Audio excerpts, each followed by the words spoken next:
போட்டா வேணாம், இடியாப்பம் போட்டாங்க. இங்கே நம்முடைய சவுத் இந்தியன் ஃபுட், அதாவது இடியாப்பம், பூரி, பொங்கல், இட்லி, தோசை எல்லாமே கிடைக்குது. காலையில் வந்த உடனே வேலையாக எங்கேயுமே சுத்தம் போகல. ஏர்போர்ட்டை விட்டு இறங்குற உடனே நேராக இப்படி ஒரு நம்ம சாப்பாடு அடைக்கிற கடைக்கு தான் வந்தோம்.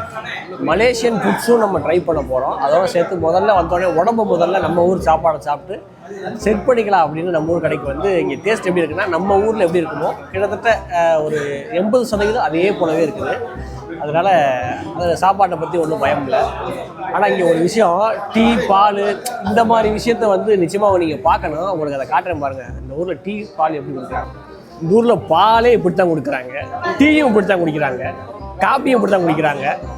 இந்த உலக்கில் குடிச்சு இதுக்கப்புறம் எப்படி சாப்பிட்டு மதியச்சோறு எப்படி சாப்பிடுவாங்கன்னு தெரில. அந்த அளவுக்கு இவ்வளவு நிறையா குடிக்கிறாங்க. இப்போ நம்ம ஊர்லேருந்து வந்தவங்கலாம் பாதி இதுலேருந்து இன்னொரு கிளாஸ் வாங்கி பாதி கலந்து குடிச்சிக்கிட்டு இருக்காங்க.